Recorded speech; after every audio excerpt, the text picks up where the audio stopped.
Que você esteja bem e em paz. Vamos dar sequência às pastorais do apóstolo Paulo. Entramos agora na carta a Tito. Vamos ler o verso 1 ao verso 4 da epístola de Paulo a Tito. Paulo, servo de Deus e apóstolo de Jesus Cristo, para promover a fé que é dos eleitos de Deus e o pleno conhecimento da verdade, segundo a piedade, na esperança da vida eterna, que o Deus que não pode mentir, prometeu antes dos tempos eternos, e em tempos devidos manifestou a sua palavra mediante a pregação que me foi confiada por mandato de Deus, nosso Salvador. A Tito, verdadeiro filho, segundo a fé comum, graça e paz da parte de Deus Pai e de Cristo Jesus, nosso Salvador. Bom, aqui é exemplo da primeira carta a Timóteo. Nós vemos aqui uma saudação longa. É mais uma vez Paulo explicando o seu chamado, o seu pastorado. Isso também indica, como nas cartas a Timóteo, que essa carta não era apenas a Tito, mas sim uma carta volante para ser lida nas igrejas. Tito não precisava de toda essa apresentação, né? Porque Tito ele não pertencia àquele grupo que desconfiava do chamado do apóstolo Paulo, por ter sido Paulo perseguidor da igreja. Então, como nós dissemos na carta a Timóteo, Paulo ele tinha que constantemente defender o seu apostolado, e era a prática dele. Quando ele escrevia para algumas igrejas ou para algumas pessoas, ele fazia esse pequeno discurso sobre o seu próprio chamado. Então isso indica que essa carta era volante, tá? Para ser lida nas igrejas e não somente dirigida a Timóteo. Também vemos aqui uma frase importante no verso 1. Paulo, servo de Deus e apóstolo de Jesus Cristo, olha aqui, para promover a fé que é dos eleitos de Deus e o pleno conhecimento da verdade segundo a piedade.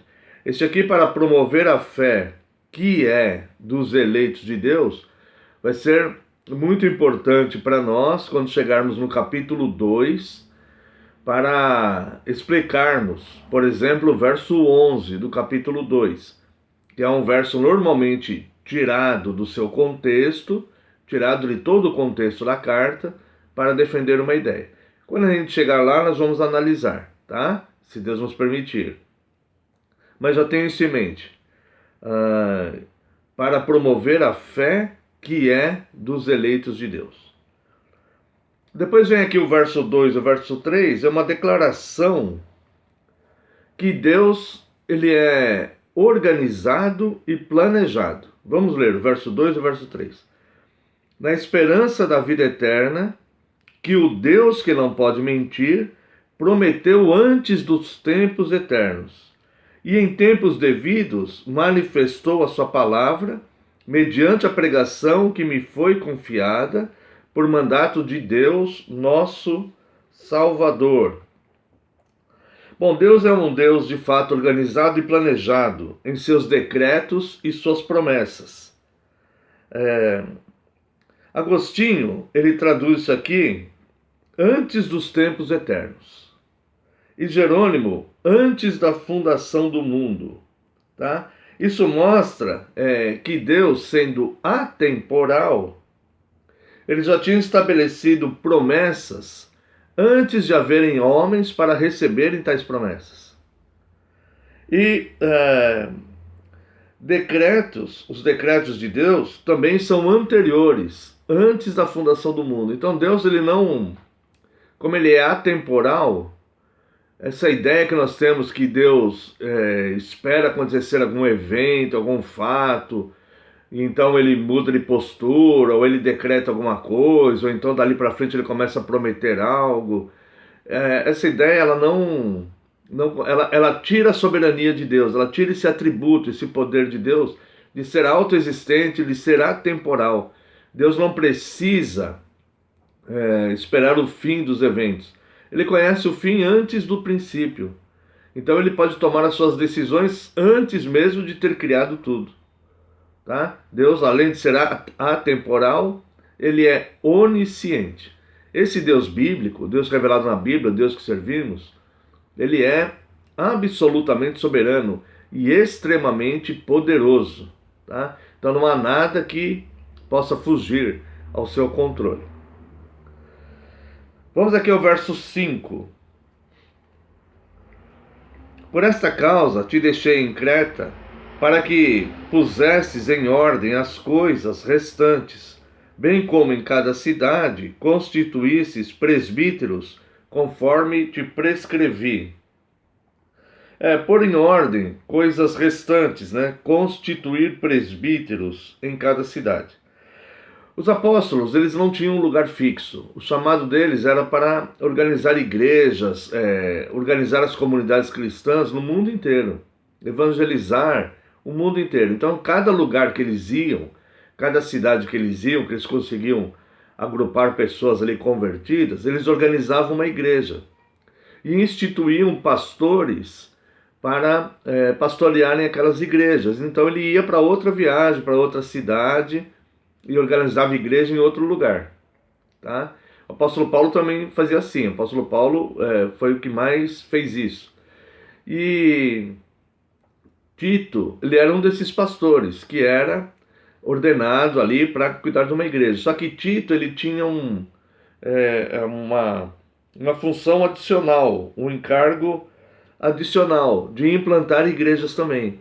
Então Paulo falava para ele também implantando igrejas na região onde ele estava ali e instituindo presbíteros para que ficasse ali cuidando dessas igrejas. Então algumas pessoas os apóstolos mantinham em determinada igreja, outras eles usavam também com esse acréscimo adicional, aí, com essa função adicional, perdão, de também estabelecer, implantar igrejas e estabelecer presbíteros ali, tá?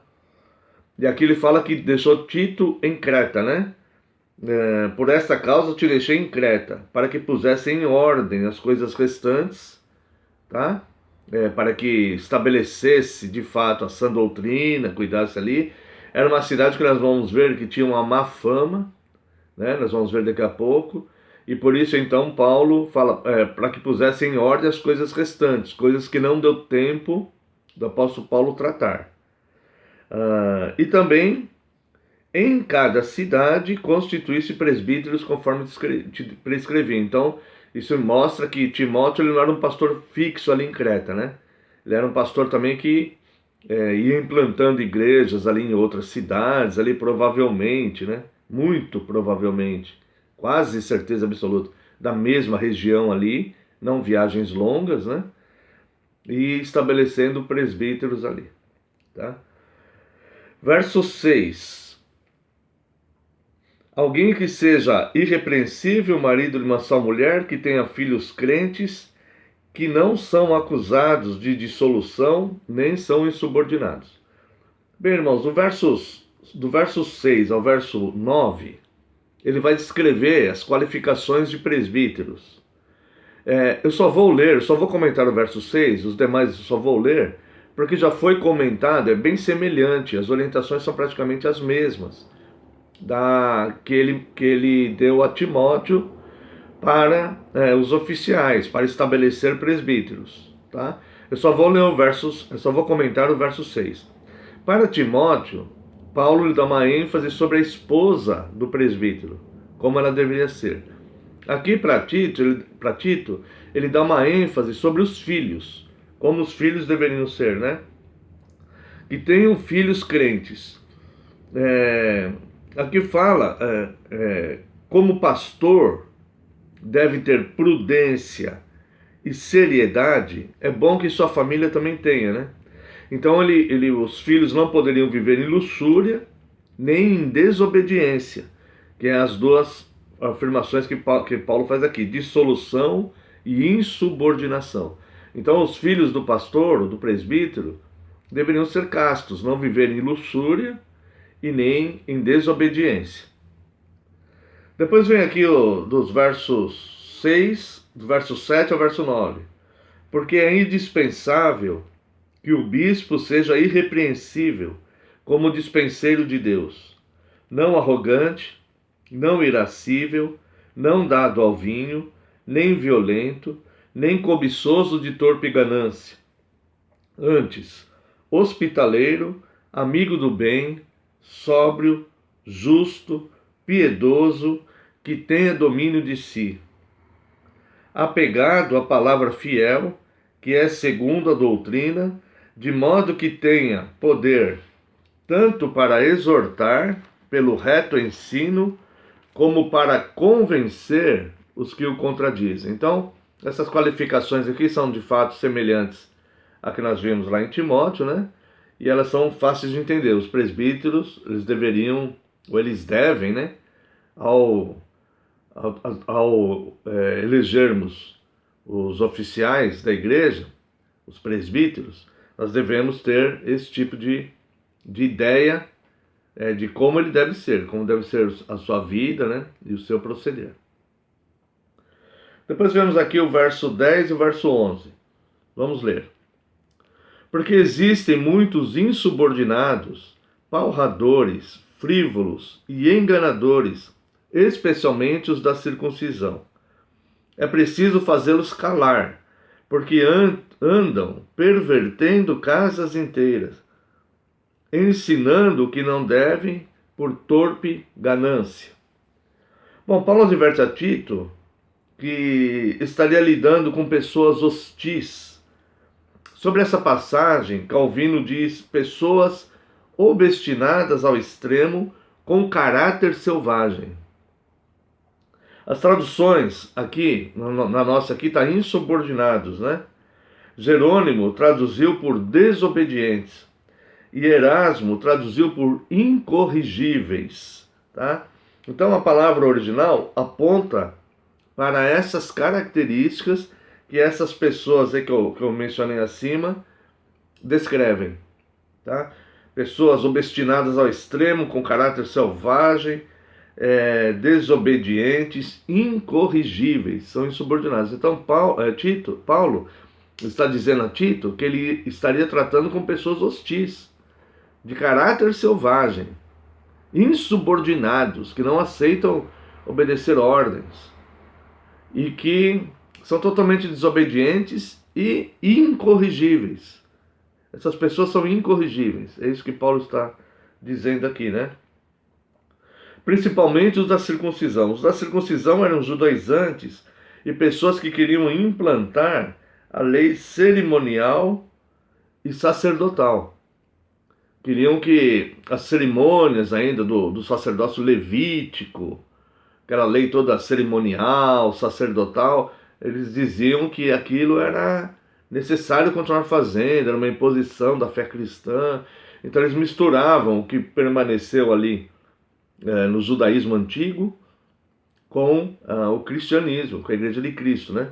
Era uma espécie de sincretismo, de mistura. Então Paulo fala principalmente o da circuncisão. Esses, para você ter uma ideia de como eles não eram movidos pelo Espírito Santo de Deus, Paulo diz que eles eram insubordinados. E esses teólogos que eu mencionei descrevem dessa forma. Tá? Verso 11. É necessário fazê-los calar. Um pastor verdadeiro, ele deve estar sempre pronto a impedir a falsa pregação e o falso ensino, a falsa introdução de costumes que não são bíblicos, tá? E proibir também, impedir também outras intenções que podem surgir ali em líderes, no conselho da igreja, pessoas obstinadas ou com desejos de conduzir de forma que não seja bíblico, tudo. Então o verdadeiro pastor, ele deve impedir isso, ele deve lutar contra isso, né? Tá? É por isso que é muito importante ter um pastor fiel a essa doutrina e observar todas as características que a Bíblia aponta de como devem ser os presbíteros e diáconos, para estabelecer os oficiais da igreja. Vamos lá, verso 12. Foi mesmo dentre eles um seu profeta que disse: cretenses, sempre mentirosos, feras terríveis, ventres preguiçosos. Bom, esse verso aqui, a maioria acredita, Paulo fala, foi um dos seus profetas, né? A maioria acredita se tratar de Epimênides, perdão. Muitos acreditam tratar-se de Epimênides, que era um cretense, que era chamado profeta, porque escreveu um livro chamado Acerca dos Oráculos. E outros dizem que pode ser qualquer outro poeta cretense, porque havia um homem, um escritor, chamado Adimatos, que escreveu em seu livro República de Platão, ele escreveu que os poetas eram filhos dos deuses. Isso se tornou popular e eles chamavam os poetas de profetas e videntes, tá? Então, provavelmente, Paulo está se referindo aqui a Epimênides, quando ele disse, verso 12, foi mesmo dentre eles um seu profeta que disse: cretenses, sempre mentirosos, feras terríveis, ventres preguiçosos, tá? Essa dúvida sobre quem tinha dito o que Paulo menciona aqui, porque os cretenses, eles tinham muito má fama, tá? Eles tinham fama de serem mentirosos, preguiçosos, enganadores de mulheres, tá? E vários escritores, poetas e filósofos gregos, quando eles se referiam a Creta e aos cretenses, eles usavam essas expressões, que os cretenses eram mentirosos, que não se podia confiar neles, que eles eram enganadores de mulheres, que eram homens preguiçosos, que não tinham disposição para o trabalho, né? Alguns mencionavam até que eles viviam de forma bem dissoluta. Então, por isso que é difícil afirmar quem de fato, qual foi esse que Paulo fala, um dos seus profetas, né? Que disse isso. Pode ser qualquer um dos poetas cretenses, né? Que disse: cretenses sempre mentirosos, feras terríveis, ventres preguiçosos, tá? Então Tito está pastoreando uma igreja que está inserida nessa sociedade de má fama. Então veja como era hostil o ambiente ali para Tito e para a igreja, para uma comunidade cristã que deveria ser santa, imaculada, né? Viver à parte desse costume imoral que aquelas pessoas viviam em Creta. Então, no verso 13, Paulo dá testemunho disso, confirma que isso é real. Olha só, tal testemunho é exato, ou seja, ele cita o que ele chama de um dos seus profetas, provavelmente Epimênides, né? E ele fala: cretenses sempre mentirosos, feras terríveis, ventres preguiçosos. E Paulo, ele fala: tal testemunho é exato. Então Paulo, ele constata que de fato os cretenses eram daquela forma. Então Tito, ele está numa igreja, pastoreando uma igreja que está inserida numa sociedade totalmente imoral, onde havia muito engano, muita mentira, né? Então poderíamos chamar aqui no Brasil de muita malandragem, né? Aquele jeito. E aí Tito está lá tentando pastorear, né, uma igreja santa. E Paulo então adverte, falando abertamente as características locais para Tito, que conhecia também, obviamente, mas Paulo dá o aval para ele, né? Veja o verso 13, para ele repreender, né? Verso 13. Tal testemunho é exato, portanto, repreende-os severamente para que sejam sadios na fé, né? Então adverte para que Tito repreenda, para eles serem sadios na fé, uma comunidade santa em meio a uma cultura imoral. E ele ainda volta a falar da circuncisão, né? Dos que seguiam fábulas judaicas, aquele folclore judaico, as superstições judaicas. Verso 14. E não se ocupem com fábulas judaicas, nem com mandamentos de homens desviados da verdade. Então note que Paulo, ele fala que era para Timóteo, dentro daquela postura, né, que nós comentamos aqui, que o pastor ele deve impedir o falso ensino, a, a palavra dos falsos irmãos, dos falsos obreiros, né? Então Paulo, ele vai falando aqui que o testemunho que se é dado acerca dos cretenses, que naquela época, né, eram pessoas com essas características negativas, né? Paulo fala que o testemunho é exato e que Timóteo deveria repreendê-los severamente, né? Para que sejam sadios na fé. Então o objetivo não é um falso moralismo, demonstrar santidade ou decisões arbitrárias, ser autoritário. Não, não é isso. O objetivo é correção, para que aqueles homens entendam que dessa forma eles não iriam para o reino dos céus, mesmo frequentando a igreja. Se mesmo frequentando a congregação, eles continuassem com práticas da sua cultura local, que nós sabemos que as tradições, as culturas, elas influenciam muito no ser humano, né? Elas criam raízes, a pessoa foi criada daquele jeito, ela já sai para o mundo daquele jeito, né? Então é difícil tirar essas raízes, essas tradições, esses costumes, que já vem lá dos avós, dos pais e tal, e ele já cresce daquele jeito ali no seu ambiente. Mas é incompatível, algumas delas, como no caso dos cretenses aqui, é incompatível com a fé cristã. Então Paulo, ele fala para Tito ser duro, ser severo, repreendê-lo severamente, não para ser autoritário ou para tratá-los sobre julgo, dominar sobre eles, não isso. Mas no sentido de correção, para que eles sejam sadios na fé. Porque de fato, sem santidade, ninguém verá a Deus. Então, a pessoa pode vir de uma cultura, de uma cidade, de um local, às vezes de um bairro, vamos pensar nas grandes cidades, né?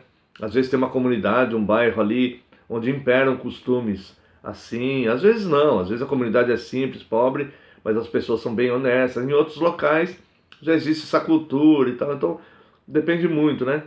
Isso pode acontecer em qualquer país do mundo, né? Vamos dizer assim. Se houver essa situação, os pastores e presbíteros terão que ir corrigindo a pessoa, se necessário, repreender mesmo, para que ela seja sadia na fé. Senão, ela vai se perder eternamente, porque é claramente aqui uma troca de valores. É claramente uma troca de valores, né? Entre a santificação, a pureza de viver numa comunidade cristã, buscando fazer o certo e tudo, muitas vezes é possível, né? Seria possível que esses cretenses tentassem trazer, até inconscientemente, até nem por mal, mas tentassem ou trouxessem essa cultura que eles viviam, né? Que era má, que tinha uma má fama, para dentro da igreja. Então aquela igreja local seria diferente das outras que procuravam viver em santificação, mas ali eles viviam mais infiltrados na cultura social deles do que propriamente na fé cristã. Então Paulo diz para Timóteo que ele vai ter que ser enérgico ali e severo nesse sentido de correção, sempre com muito amor, é claro, visando a salvação daquelas almas, daquelas vidas, né? E para que eles possam entrar em santificação, se libertarem daquela cultura e aderirem de fato à fé cristã. Irmãos, não se iludam. Uma igreja ela não precisa estar cheia de gente, de qualquer modo, vivendo de forma impura, imoral, trazendo costumes e culturas da sociedade para dentro da igreja. Não, a igreja pode ser pequenininha, o importante é a qualidade do que é ensinado, de como é ministrado, e a qualidade das pessoas que estão ali no sentido de serem sadias na fé mesmo. O objetivo é que todos nós sejamos sadios na fé, e não propriamente termos uma igreja mega gigante aí, cheia de pessoas que não são doutrinados ou ensinadas na santificação. Então é muito importante que a cultura do mundo não entre na igreja, mas sim que a igreja seja luz para o mundo, ou mesmo até para aqueles que rejeitam, mas que eles olhem para a igreja e vejam santificação, tá? É óbvio que somos também falhos e erramos, tropeçamos todos nós em muitas coisas, como diz Tiago, mas deve haver esse esforço e este zelo para a comunidade cristã ser santa e imaculada. Cristo virá buscar uma noiva imaculada, e não uma noiva que está miscigenada com as culturas do mundo. Dito tudo isto, quando chega aqui no verso 15, Paulo ele fala algo bastante importante. E ele diz assim: todas as coisas são puras para os puros, todavia para os impuros e descrentes nada é puro, porque tanto a mente como a consciência deles estão corrompidas. Veja bem, eles queriam, muitos deles, os da circuncisão, por exemplo, eles queriam introduzir itens da lei cerimonial como purificação, a distinção de alimentos, esse alimento pode, esse não pode, como sinal de santificação, como sinal de fidelidade. E outros ainda eram forçados a terem essas práticas de santificação e purificação. Então as pessoas faziam rituais de purificação, mas não havia nelas transformação nenhuma. A transformação que só a sã doutrina pode promover. Então é por isso que Paulo fala: tudo é puro para os puros, mas para os impuros tudo é impuro. Então não adianta ele ficar fazendo cerimônias, que ele não vai se purificar com cerimônias externas. Somente a palavra, o poder regenerador da palavra, lavado pela água da palavra, de dentro para fora, é que vai regenerar o indivíduo. Então, dentro desse contexto que nós falamos de como era aquela sociedade, e mais a influência dos judaizantes, que queriam manter cada vez mais aqueles rituais das cerimônias judaicas, né? Então Paulo fala isso, né? Todas as coisas são puras para os puros, todavia para os impuros e descrentes nada é puro, porque tanto a mente como a consciência deles estão corrompidas. Então não adianta ficar fazendo rituais de purificação. E é por isso que ele fala no verso 16, olha: no tocante a Deus, professam conhecê-lo, entretanto o negam por suas obras. É por isso que são abomináveis, desobedientes e reprovados para toda boa obra. Então, enquanto aquela pessoa estiver tanto inserido naquela cultura, tentando manter aquela cultura que ele foi do local dele, aquela cultura de engano, de mentira, de malícia e tal, querer trazer isso para dentro da igreja, está sendo reprovado, está sendo abominável e desobediente. Tanto aquele que quer pegar dos preceitos judaicos, rituais externos de cerimônia de purificação e santificação, mas que dentro dele não há transformação de vida. Então, Paulo fala isso: no tocante a Deus, professam conhecê-lo, entretanto o negam por suas obras. É por isso que são abomináveis, desobedientes e reprovados para toda boa obra. Então, o que passou na vida do cristão. Onde ele errou. Daqui para frente ele tem que procurar viver em santificação. E a igreja deve ser um instrumento que o ensine e que dê suporte uns aos outros, né? Para todos nós, para vivermos de fato nessa santificação. Tá bom? Todas as coisas são puras para os puros. Se a nossa mente estiver purificada já pela palavra, todas as coisas são puras. Mesmo que alguém veja a gente comendo algo, bebendo algo, fala: não, mas todas as coisas são puras para aqueles que são puros. No entanto, para os impuros, tudo é impuro, né? Porque a consciência deles está corrompida. Então é necessário uma transformação de consciência. E neste ponto, só a palavra de Deus tem o poder de atingir. Não é argumentação humana, né? Não é nada. Então, somente a palavra de Deus. Então aquelas pessoas têm que ser exortadas a viverem de fato o que elas estiverem aprendendo na palavra e na sã doutrina. Bom, aqui termina o primeiro capítulo de Tito. Se Deus nos permitir, faremos então a próxima pastoral com o capítulo 2. Que Deus abençoe a sua vida.